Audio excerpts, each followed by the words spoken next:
नमस्कार साथियों। साथियों, आप सभी आरएस परीक्षा की तैयारी कर रहे हैं।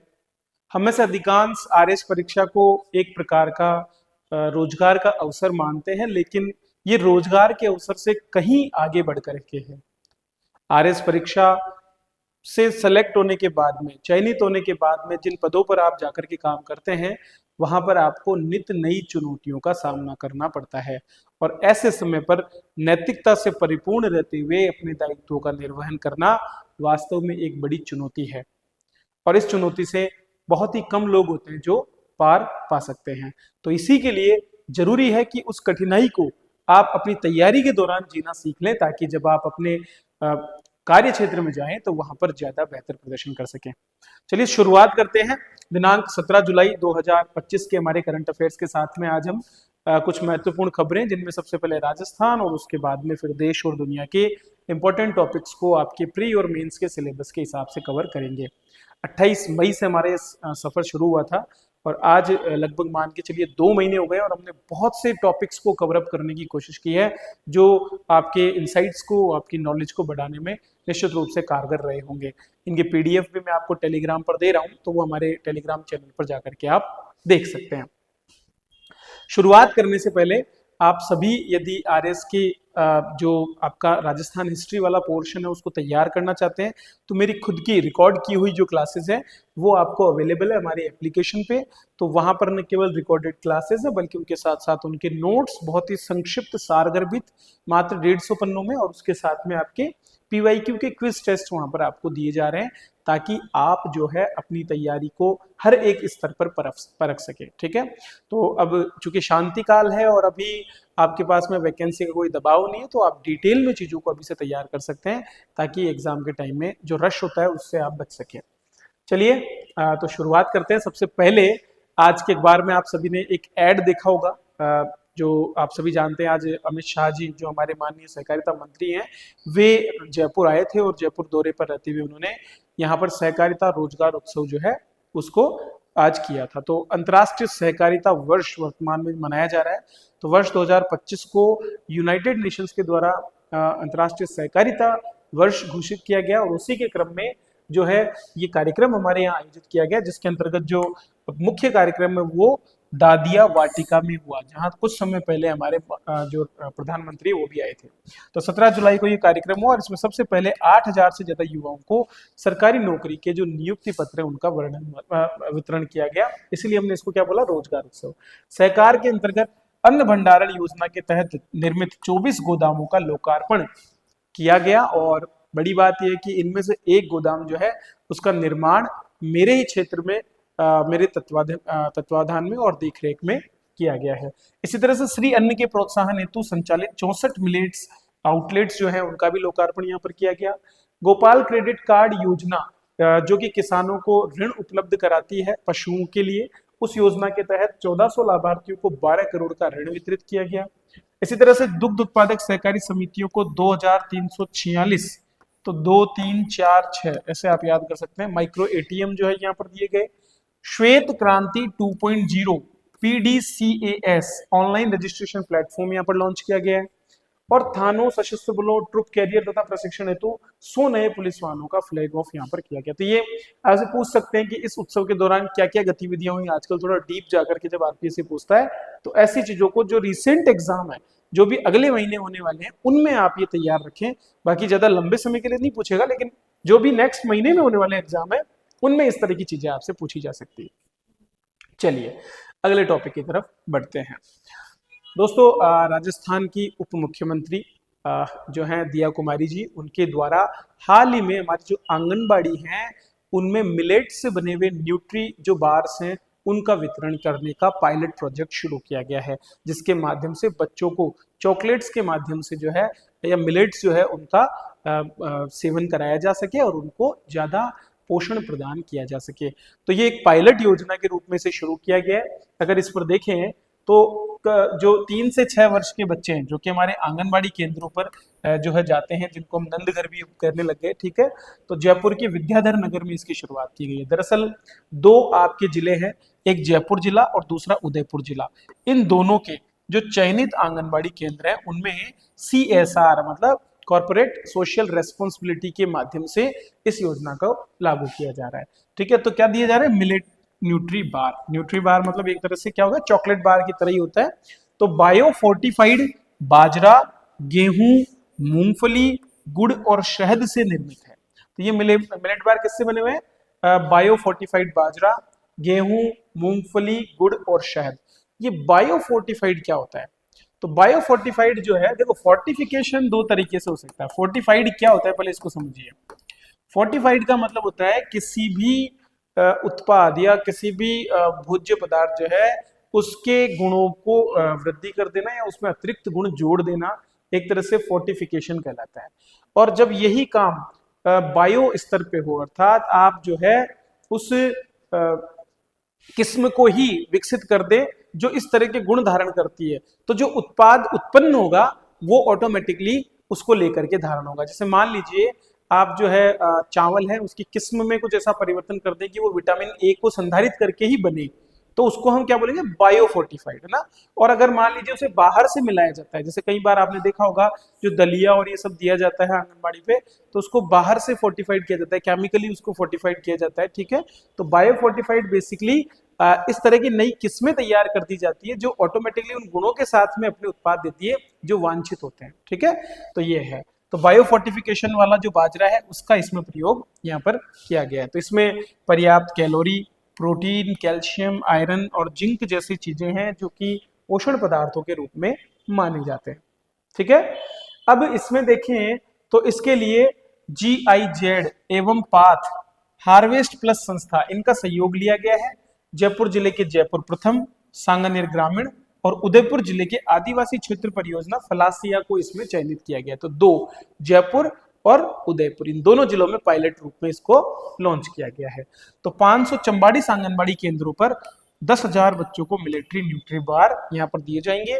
20 ग्राम वजन का ये न्यूट्री बार है जो सप्ताह में 5 दिन 6 महीनों तक बच्चों को दिया जाएगा। चलिए नेक्स्ट देखते हैं दोस्तों। किसी भी समाज में जो श्रमिक वर्ग होता है उसका संरक्षण बहुत जरूरी होता है, और इसी क्रम में राजस्थान सरकार के द्वारा हमारे जो कृषि विपणन विभाग है उसने मिशन जीवन सुरक्षा संबल शुरू किया है, जिसके अंतर्गत जो पूर्व में केंद्र सरकार की बैंकों में सामाजिक सुरक्षा की योजनाएं चल रही थी, विशेष करके जो प्रधानमंत्री जीवन ज्योति बीमा योजना और दुर्घटना बीमा योजना जो दोनों थी, उन दोनों योजनाओं को यहाँ पर इनको लाभ इसमें दिया जाएगा। ठीक है, तो राजस्थान के जितने भी श्रमिक हैं उनको इसके अंतर्गत लाभ मिलेगा। तो बैंक खाता धारकों हेतु संचालित जो प्रधानमंत्री जीवन ज्योति बीमा योजना और प्रधानमंत्री सुरक्षा बीमा योजना, इन दोनों का ही लाभ कृषि उपज मंडी में जो हमाल, पल्लेदार और तुलार होते हैं उनको दिया जाएगा। दरअसल उनके बैंक खाते खोले जा रहे हैं ताकि उनको इन दोनों योजनाओं का लाभ मिल सके। मार्च 2025 से इस मिशन जीवन सुरक्षा को प्रारंभ किया गया था और मंडी में काम करने वाले कामगारों को इसका लाभ मिलेगा। दोनों योजनाओं की अगर मैं बात करूं तो पहले बात करते हैं प्रधानमंत्री जीवन ज्योति बीमा योजना की। तो ये 18 से 50 वर्ष की आयु के जितने भी जो बैंक खाता धारक है उनके लिए लागू की गई है। इसमें एक प्रीमियम राशि कटती है, ठीक है, 436 रुपए वार्षिक, और इसके माध्यम से 2 लाख रुपए तक की बीमा सहायता मिलेगी सामान्य मृत्यु होने पर भी। जबकि एक दूसरी योजना है प्रधानमंत्री सुरक्षा बीमा योजना, 18 से 70 वर्ष तक के लोगों के लिए है, और दुर्घटना में मृत्यु होने पर या विकलांगता पे 2 लाख रुपए तक का दुर्घटना बीमा होता है। इसमें प्रीमियम केवल 20 रुपए मात्र होता है पूरे साल भर का। क्लियर है? चलिए नेक्स्ट देखते हैं। दोस्तों जिन्हें आप देख रहे हैं वो है डॉक्टर धीरज सिंह, हमारे काजरी के वैज्ञानिक है, और इनको हाल ही में राष्ट्रीय कृषि वैज्ञानिक पुरस्कार जो है उसके द्वारा सम्मानित किया गया है, इनके योगदान को देखते हुए कृषि अनुसंधान के क्षेत्र में। आइए इनके बारे में थोड़ा सा विस्तार से जान लेते हैं। तो दोस्तों भारतीय कृषि अनुसंधान परिषद का 97वां स्थापना समारोह हाल ही में मनाया गया, और जोधपुर स्थित केंद्रीय शुष्क क्षेत्र अनुसंधान संस्थान अर्थात जो काजरी है उसके एकीकृत कृषि प्रणाली या इंटीग्रेटेड एग्रीकल्चर जो सिस्टम डिवीजन है उसके विभाग अध्यक्ष डॉक्टर धीरज सिंह, और इन्हीं को राष्ट्रीय कृषि वैज्ञानिक पुरस्कार से यहाँ पर सम्मानित किया गया है। इनको कृषि और उससे रिलेटेड जो विज्ञान के क्षेत्र हैं उनमें नवाचार और प्रौद्योगिकी के लिए ये पुरस्कार दिया है। दरअसल इन्होंने शुष्क क्षेत्र के जो किसान हैं उनके साथ समन्वय करके अर्ध शुष्क परिस्थितियों में कृषि को और ज्यादा आर्थिक रूप से व्यवहार्य, मतलब इकोनॉमिक रूप से क्या हो, सस्टेनेबल या फिर वायबल, अर्थात जो लाभप्रद हो, इस तरह का बनाने का प्रयास यहाँ पर किया है। क्योंकि हमारे जो शुष्क और अर्ध शुष्क क्षेत्र हैं वहां पर कृषि की उत्पादकता इतनी अधिक नहीं है और कृषि को काफी समस्याओं का सामना वहां करना पड़ता है। तो इनके अनुसंधान से यहाँ किसानों को सीधे सीधे मदद मिली और इसीलिए इनको यहाँ पर ये पुरस्कार भी दिया गया है। ठीक है, तो डॉक्टर धीरज सिंह का नाम आपको याद रखना है। काजरी central arid zone research institute है जो कि जोधपुर में स्थित है, ये अपने को ध्यान रखना है। नेक्स्ट देखते हैं दोस्तों, राजस्थान एक बार फिर से जून 2025 के आंकड़ों में अक्षय ऊर्जा में पहले स्थान पर पहुंच गया है। अक्षय ऊर्जा में पहले स्थान पर पहुंचने का मतलब है कि जितने भी नवीकरणीय संसाधनों से ऊर्जा उत्पन्न होती है, चाहे वो बायोगैस बायोमास हो, चाहे वो आपकी पवन ऊर्जा हो, चाहे वो आपकी सौर ऊर्जा हो, इन सबका मिलाकर के जो कुल उत्पादन है उसमें राजस्थान पहले स्थान पर पहुंच गया है। तो राजस्थान की अक्षय ऊर्जा क्षमता 37,818 मेगावाट हो गई है, जो गुजरात से थोड़ी ज्यादा है। ठीक है, तो लगभग पिछले महीने जो है गुजरात पहले पर आ गया था और भारत राजस्थान दूसरे पर आ गया था मई में, अब वापस से राजस्थान ने इसे सरप्लस कर लिया है। ठीक है, राजस्थान की बात करें तो सौर ऊर्जा में हम पहले स्थान पर हैं क्योंकि हमने लगभग 31,967 मेगावाट सौर ऊर्जा स्थापित कर ली है। लेकिन अगर हम बात करें पवन ऊर्जा में तो आज भी हम 5208 पर अटके हुए हैं। ठीक है, जबकि पवन ऊर्जा के मामले में गुजरात 10,000 मेगावाट से भी ज्यादा पे जा चुका है। ठीक है, तो इसी वजह से वो अब टक्कर दे रहा है राजस्थान को। लेकिन अगर राजस्थान में पवन ऊर्जा के क्षेत्र में भी निवेश किया जाए और इसके लिए संभावनाएं तलाशी जाए, क्योंकि बहुत संभावनाएं है भी सही, हमारे यहाँ पर तेज हवा की जो है उपलब्धता है, तो ऐसे में उस पर भी काम करने की आवश्यकता यहाँ पर महसूस की जाती है। नेक्स्ट देखते हैं दोस्तों, भारतीय सेना लगातार अपने आप को मजबूत कर रही है और इसके लिए डीआरडीओ अपनी तरफ से काम कर रहा है। और इसी क्रम में डीआरडीओ के द्वारा हमारी जो आकाश एनजी अर्थात आकाश न्यू जनरेशन या आकाश प्राइम मिसाइल जो है उसका हाल ही में टेस्ट किया गया, वो भी 15,000 फीट की ऊंचाई पे लद्दाख में। ये सफल परीक्षण चीन के सामने हमें एक बेहतरीन प्रतिद्वंदी के रूप में तैयार करेगा। आइए इस पर भी थोड़ा सा बात कर लेते हैं। तो आकाश मिसाइल जो कि एक सतह से हवा पे मार करने वाली मिसाइल है, उसको हमने लद्दाख सेक्टर में जो है परीक्षण किया है, आकाश प्राइम नामक जो हमारी मिसाइल है उसको। ठीक है, यह परीक्षण सेना वायु रक्षा कोर और रक्षा अनुसंधान एवं विकास संगठन के वैज्ञानिकों ने मिलकर किया है। अगर बात करें आकाश प्राइम की तो मूल आकाश जो हमारी है उसका उन्नत संस्करण है, मतलब नेक्स्ट जनरेशन की मिसाइल ये है। ठीक है, और इसके अंतर्गत एक कमांड गाइडेंस और एक चरणबद्ध एरे रडार जो है, ठीक है, उसका प्रयोग यहाँ पर किया गया है। और ये क्या होता है एरे रडार, अगर इसकी बात करें तो ये एक ऐसा रडार है जो कि तब तक काम करता है जब तक कि मिसाइल लक्ष्य पर नहीं लग जाए। आकाश प्रणाली का हमने पहले प्रयोग भी किया है। हाल ही में जब ऑपरेशन सिंदूर हुआ तो उस दौरान इस आकाश मिसाइल प्रणाली ने हमें बाहरी आक्रमण से बचाने में काफी बड़ी भूमिका यहाँ पर निभाई है। ठीक है, चलिए नेक्स्ट देखते हैं दोस्तों, हाल ही में जो भारत का गुजरात राज्य है वहां पर देश की पहली ट्राइबल जीनोम सीक्वेंसिंग परियोजना जो है उसको शुरू किया गया है, ताकि हमारे जो ट्राइबल्स हैं या जनजातियां हैं उनके न केवल जीनोम को अनुक्रमित किया जा सके बल्कि उसके साथ साथ उन्हें बहुत सी बीमारियां जो हैं उनका एक संभावित इलाज भी प्रदान किया जा सके। चलिए तो इस पर हम थोड़ा सा डिटेल में बात करते हैं। ट्राइबल जीनोम सीक्वेंसिंग प्रोजेक्ट, पहले हमने भारत जीनोम प्रोजेक्ट पर हम काम कर चुके हैं, इंडिया जीनोम प्रोजेक्ट पे, जिसके अंतर्गत हमारे जो मूल स्थानीय जो लोग हैं उनके जीनोम सीक्वेंसिंग का काम किया गया है। जीनोम अनुक्रमण अर्थात जो हमारा पूरा जो जीन का सीक्वेंसिंग है उसको एक तरह से हमने डिकोड करके लिखने का काम किया है, ताकि हमें ये पता रह सके कि हमारा जेनेटिक या आनुवंशिक जो कोड है वो किस प्रकार का है। तो गुजरात देश का पहला राज्य है जो इसकी शुरुआत कर रहा है। आदिवासी समुदायों में पाई जाने वाली बीमारियों को समझने और उन्हें बेहतर इलाज देने के लिए ये प्रयास किया जा रहा है। ठीक है, परियोजना को गुजरात बायोटेक्नोलॉजी रिसर्च सेंटर के द्वारा क्रियान्वित किया जाएगा और यहाँ के 17 जिलों से लगभग 2000 आदिवासी व्यक्तियों के जीनोम का सीक्वेंसिंग किया जाएगा, जिससे एक डेटाबेस हमारे पास तैयार हो पाएगा जिसका आने वाले भविष्य में हम प्रयोग कर पाएंगे, चाहे वो उनको विभिन्न प्रकार की बीमारियों से बचाना हो या फिर हमारे यहाँ पर आदिवासियों का जो इतिहास रहा है उस इतिहास की जानकारी और उस पर संबंधित अनुसंधान करने में ये हमको यहाँ पर मदद करने वाला है। नेक्स्ट आगे बढ़ते हैं। दोस्तों, हाल ही में जो है हमारा जो केंद्रीय मंत्रिमंडल है उसकी बैठक हुई और उस बैठक के अंतर्गत एक बड़ी योजना जो कि हमारे बजट 2025-26 में लागू की गई थी, उसको जो है यहाँ पर मंजूरी प्रदान की गई है। योजना का नाम क्या है? प्रधानमंत्री धन धान्य कृषि योजना। धन और धान्य अर्थात धन का मतलब होता है पैसा, ठीक है, और धान्य का मतलब होता है उपज। तो न केवल हमारे किसानों के खेतों से होने वाली उपज उसमें वृद्धि हो, बल्कि उसके साथ साथ उनके पास में जो आमदनी है या जो आय होती है उसमें भी वृद्धि हो। तो इसीलिए नाम दिया धन और धान्य। तो ऐसे याद रखना है कि प्रधानमंत्री धन धान्य कृषि योजना। आप सभी ने आकांक्षी योजना की बात सुनी होगी, आकांक्षी जिला कार्यक्रम की बात सुनी होगी, जो कि एक प्रकार की प्रतिस्पर्धी कार्यक्रम है नीति आयोग का, जिसके अंतर्गत हमारे कुछ चुने हुए जिले जो कि कुछ मानकों पर पिछड़े हुए हैं, चाहे वो शिक्षा हो, स्वास्थ्य हो, इंफ्रास्ट्रक्चर हो, उन जिलों के बीच में कंपटीशन को बढ़ाने की कोशिश की जाती है। जैसे कि राजस्थान में भी 5 जिलों को इसमें सम्मिलित किया हुआ है, ठीक है।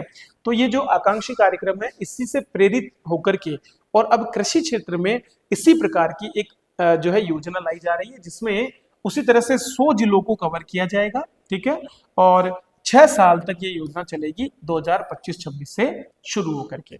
उद्देश्य क्या है? सिंपल सी बात है, कृषि क्षेत्र में एक तो उत्पादकता बढ़े हमारी, दूसरा अलग अलग तरह की फसलें उगाएं किसान, मतलब एक ही फसल पर निर्भर ना रहें, फसल विविधीकरण करें, टिकाऊ कृषि पद्धतियां या सस्टेनेबल जो हमारी एग्रीकल्चर प्रैक्टिसेस है उनको बढ़ाना, इसी तरह से फसल कटाई के बाद भंडारण की सुविधा को बढ़ाना, सिंचाई सुविधाओं में सुधार करना और दीर्घकालिक और अल्पकालिक कृषि ऋण की उपलब्धता, मतलब चाहे वो फाइनेंस की बात हो, चाहे कृषि आदानों की बात हो, चाहे वो स्टोरेज या प्रोसेसिंग और इस तरह की तमाम सुविधाएं देकर के किसानों को यहाँ पर मजबूत करने का प्रयास करने की बात इसमें कही गई है। इसका क्रियान्वयन 11 मंत्रालयों की 36 मौजूदा योजनाओं, राज्य सरकारों की योजनाओं और निजी क्षेत्र के साथ मिलकर के किया जाएगा। तो कुछ कारण हैं जिनके आधार पर हम 100 जिलों को पहचानेंगे। तो जिनमें जो करना है वो कमी होनी चाहिए तभी तो पहचानेंगे। तो जैसे मान लो उत्पादकता कम है, फसल की सघनता कम है, ऋण भी कम मिलता है, ये 3 बिंदु हैं। इन तीनों बिंदु के आधार पर हम 100 जिले पूरे देश भर में चुनने वाले हैं। प्रत्येक धन धान्य जिले में योजना की प्रगति के लिए एक डैशबोर्ड होगा, वो मासिक निगरानी करेगा 117 मानकों के आधार पर कि उन मानकों में हमने क्या बेहतर किया है, और इसकी इफेक्टिव प्लानिंग के लिए इम्प्लीमेंटेशन अर्थात इसको धरातल पर लाने के लिए और मॉनिटरिंग अर्थात जब योजना को लागू किया जाए उसके बाद इसको चेक करने के लिए कि क्या ये सही काम कर रही है, हम एक क्या करेंगे, जिला, राज्य और राष्ट्रीय स्तर पर मॉनिटरिंग कमेटीज का गठन करेंगे। एक तरह से कमेटी यहाँ पर गठित की जाएगी और जो जिला स्तरीय कमेटी होगी उनमें स्थानीय जो नवाचार करने वाले कृषक हैं उनको या प्रगतिशील कृषकों को भी सम्मिलित किया जाएगा, ठीक है। चलिए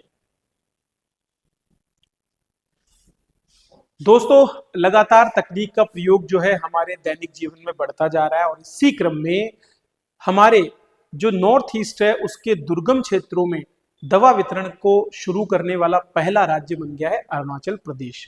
तो अरुणाचल प्रदेश में अब ड्रोन के माध्यम से दवाओं की डिलीवरी की शुरुआत की गई है। आइए इस पर भी थोड़ा विस्तार से बात कर लेते हैं। दरअसल अरुणाचल प्रदेश देश का पहला ऐसा राज्य बन गया है जहां पर आसमान से दवाएं डिलीवरी करने का सपना पूरा होने जा रहा है।